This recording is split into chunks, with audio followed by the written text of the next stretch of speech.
엘프생 245605 슬로바 6개. 뭐라고 했어? 3 weeks had passed since the night Mariah Carter saved the tiger. The hospital had forgotten the chaos, the broken glass, and the blood. But the underworld never forgets. The silver serpent ring hung hidden beneath her uniform, a cold reminder that some debts can never be fully paid. Mariah believed she had returned to her quiet life of mops and invisibility, but shadows from her past were moving through the city like smoke. A new player had entered the game, asking dangerous questions about a ghost who shouldn't exist. The mountain was safe, but the ghost was about to be hunted. And this time, the hunters knew exactly who she was. Mariah pushed her yellow bucket past the nurse's station, her movements automatic and forgettable. The night shift was calm, filled with the steady beep of monitors and the shuffle of tired feet. She hummed quietly, an old song from the port cities that nobody here would recognize. Her mind was elsewhere, replaying the night with Kongwoo like a movie she couldn't stop watching. She touched the ring beneath her shirt, feeling its weight against her skin. It was both a comfort and a warning. The doctors walked past without seeing her, their eyes sliding over her like she was part of the wallpaper. Good. Invisible was safe. Invisible meant the past stayed buried where it belonged. The ER doors burst open, shattering the quiet. Paramedics rushed in with a teenage girl on a stretcher, her face pale and covered in bruises. Behind them, a woman screamed, her voice raw with panic. Please save her. They took her. They hurt my baby. Mariah stopped mopping, her instincts sharp. She watched from the shadows as the trauma team surrounded the bed. The girl was unconscious, her breathing shallow. Mariah's trained eyes scanned the injuries. Rope burns on wrists, needle marks on arms, signs of violence that made her blood run cold. This wasn't an accident. This was trafficking. The woman collapsed against a security guard, sobbing about men in black vans and warehouses by the docks. Mariah moved closer, pretending to clean near the trauma bay doors. She listened carefully as the police arrived and questioned the mother. The woman's story was fractured by tears, but Mariah pieced it together. Her daughter had been taken 2 weeks ago, held with other girls in a warehouse. She had escaped tonight, running barefoot through the streets until she collapsed. The police asked for locations, but the mother didn't know. Mariah's jaw tightened. She knew those warehouses. She had treated victims from similar operations in the old days, back when she ran her underground clinic. The port cities had been full of predators who traded in human lives. She thought she had left that horror behind. As the girl was rushed to surgery, Mariah noticed something the police had missed. There was a small tattoo on the girl's inner wrist, a black anchor with 3 dots. It was a brand, a mark used by traffickers to claim their property. Mariah's blood turned to ice. She recognized that symbol. It belonged to a brutal syndicate called the 3 Anchors, an organization she had encountered years ago in Southeast Asia. They were ruthless, treating people like cargo to be bought and sold. If they were operating here in this city, it meant the cancer had spread. Mariah stood frozen, torn between her vow of invisibility and the screaming need to act. She couldn't ignore this. Some evils were too dark to walk away from. Mariah finished her shift in a daze, her mind racing. She changed out of her uniform in the locker room, her hands shaking slightly as she buttoned her street clothes. She walked to the parking lot, the cold night air biting her face. She sat in her old sedan, gripping the steering wheel. The serpent ring felt heavy around her neck. She could call the police, but they didn't understand how these networks operated. They would raid one warehouse and miss 10 others. The syndicate would disappear and rebuild somewhere else. Mariah knew the only way to truly stop them was to go after the head, not the hands. She started her car, her decision made. The ghost was going hunting. Mariah drove to the old industrial district near the docks, an area she had avoided for years. The streets were dark and empty, lined with abandoned buildings and rusted fences. She parked near a shuttered factory and walked quietly through the shadows. She wasn't here to confront anyone tonight. She was here to gather information. She moved like a phantom, slipping between buildings, her eyes scanning for any sign of activity. She found the first warehouse near the water's edge. The windows were dark, but fresh tire tracks marked the gravel outside. Someone had been here recently. She noted the location on her phone and moved on, mapping the territory like she used to in the old days. By dawn, Mariah had identified 3 potential sites. She returned home, exhausted but focused. Her small apartment was simple and bare, decorated with nothing that revealed who she truly was. She made tea and sat at her kitchen table, opening her laptop. She began researching the 3 anchors, digging through old contacts and encrypted forums she hadn't visited in years. The syndicate had grown since she last encountered them. They had expanded operations across multiple countries, using shipping routes to move victims. The organization was protected by layers of shell companies and corrupt officials. Taking them down would require precision and inside knowledge. Mariah leaned back, closing her eyes. She needed help. She needed someone who understood this world. Mariah pulled out the silver serpent ring, holding it up to the light. Kong Wu had said to use it if she ever needed the mountain. She hesitated, turning the ring between her fingers. Calling on him would mean stepping fully back into the world she had rejected. But this wasn't about her anymore. There were girls trapped in warehouses, suffering horrors she couldn't ignore. She made her decision. She retrieved an old burner phone from a drawer, one she kept for emergencies. She powered it on and dialed the number Kong Wu had whispered to her that night in the rain. The line rang 3 times before a cold voice answered in Korean. "Identify yourself," the voice demanded. "The white ghost seeks the mountain," Mariah said quietly. There was a long pause. She heard muffled voices in the background, urgent and surprised. Then a different voice came on the line, deeper, familiar. "You honor me with your call," Kong Wu said, his tone respectful. Mariah explained the situation quickly, telling him about the girl, the tattoo, and the 3 anchors. She asked for information, not soldiers. Kong Wu listened in silence. When she finished, he spoke carefully. "The 3 anchors are poison. They operate outside the codes. Even we do not deal with them." He paused. "I will send you an informant's contact. But Ghost, if you move against them, you will not walk alone. The mountain protects those who saved the tiger." The next night, Mariah met the informant in a dingy bar near the waterfront. He was a thin man with nervous eyes who introduced himself only as Scar. They sat in a dark corner booth, away from the few other patrons. Scar chain-smoked cigarettes, his hands shaking slightly. "Kong Wu says you're looking for the anchors," he said, his voice scratchy. Mariah nodded. Scar leaned in close. "They run operations from a shipping company called Pacific Gateway. The boss is a man named Viktor Sokolov. Russian. Cool. He keeps the girls in containers before moving them." Scar slid a piece of paper across the table.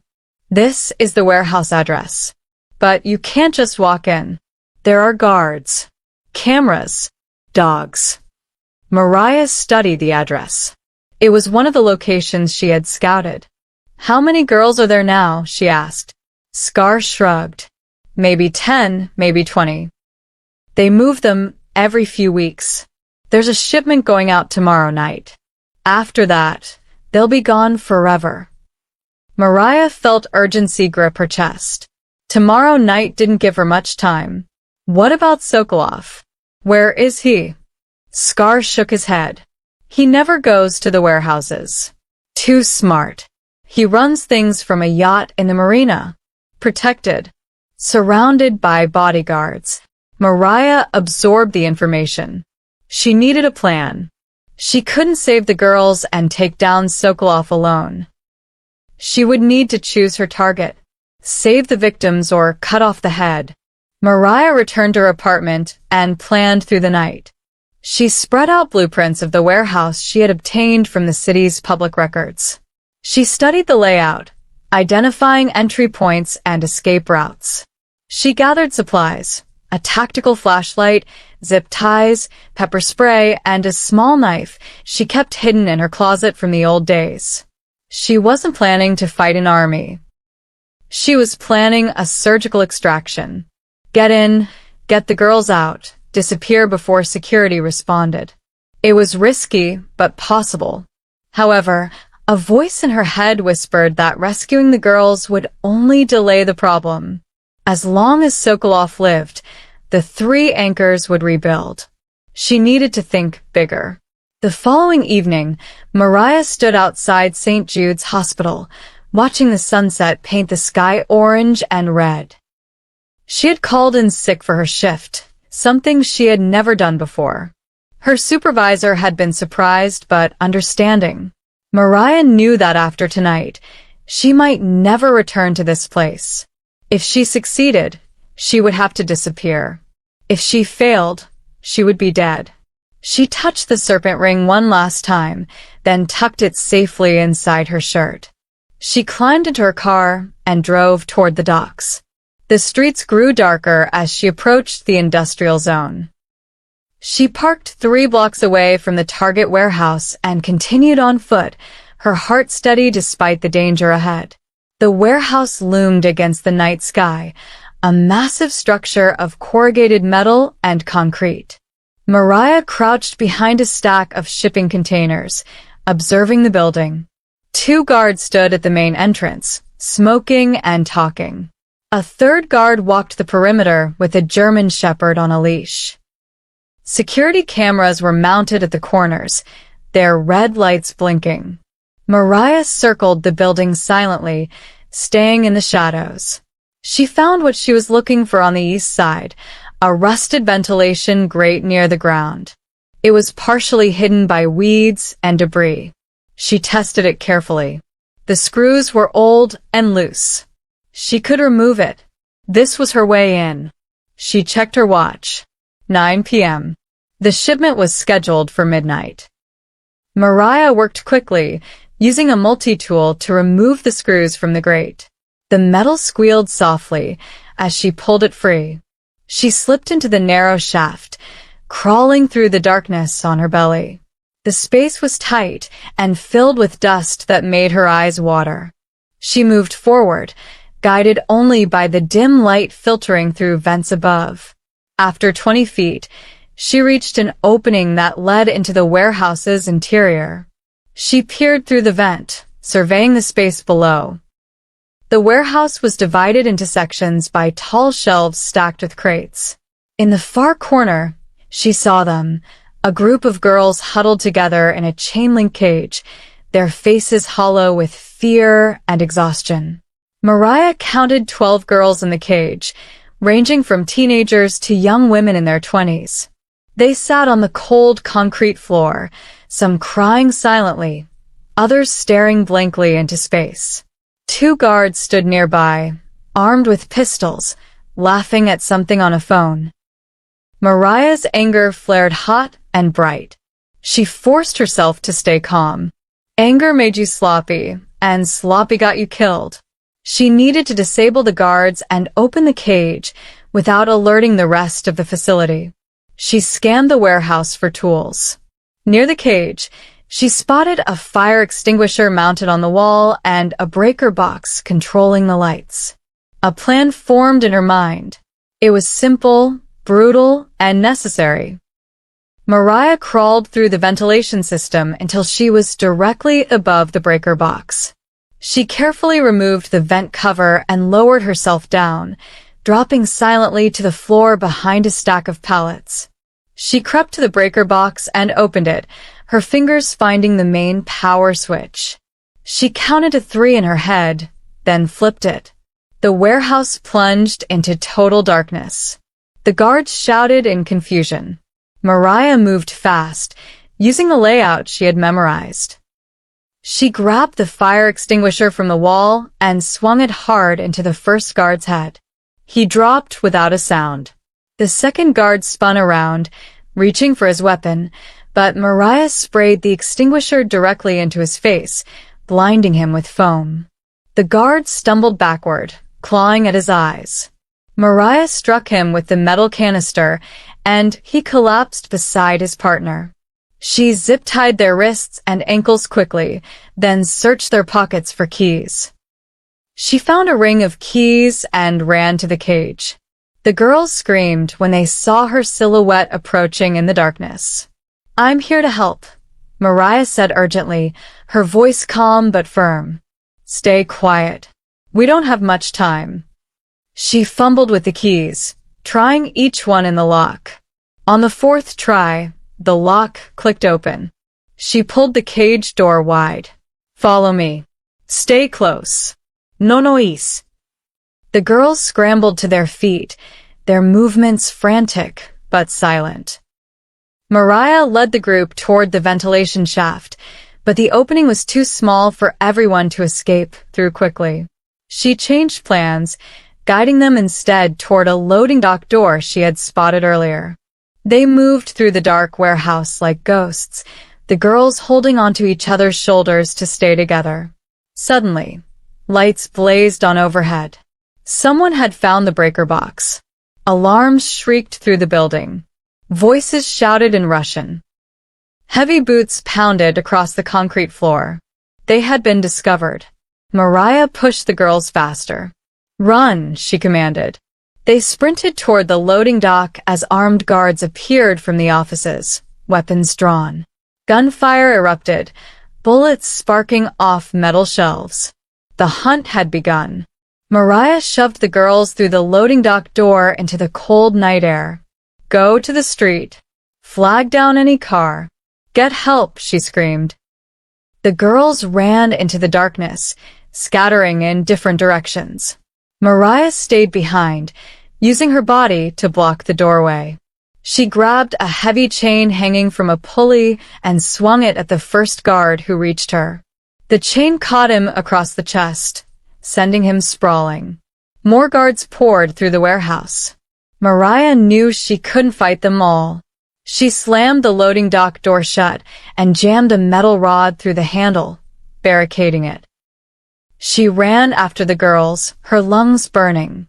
Behind her, the guards hammered against the door, trying to break through. Mariah caught up with the girls 3 blocks away. They were clustered together under a streetlight, terrified and shaking. Several had already flagged down a passing taxi, and the driver was on the phone with police. Mariah heard sirens in the distance, growing louder. Relief flooded through her. The girls were safe, but her relief was short-lived. 2 black SUVs roared around the corner, their headlights blinding. They screeched to a halt, and men jumped out, Sokolov's enforcers. They had been waiting nearby, ready for exactly this scenario.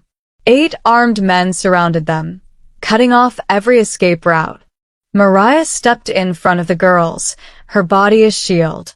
She had no weapons left, no tricks. She was outnumbered and outgunned. But she wouldn't move. The lead enforcer stepped forward, a massive man with a scarred face.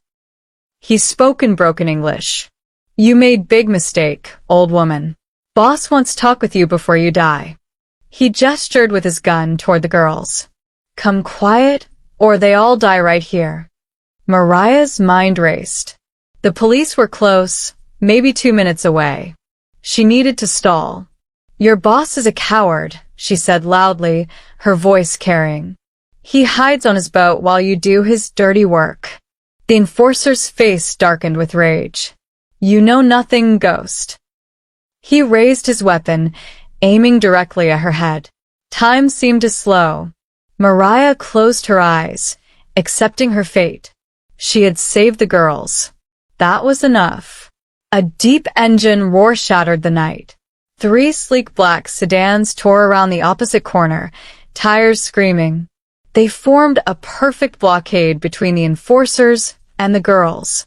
Doors flew open, and men in dark suits emerged with military precision, weapons drawn. Mariah's heart leaped. She recognized the tiger tattoos on their necks. Kangwoo's men had arrived. The Korean syndicate soldiers moved with deadly efficiency, creating a protective wall. The enforcers hesitated, suddenly realizing they were outmatched.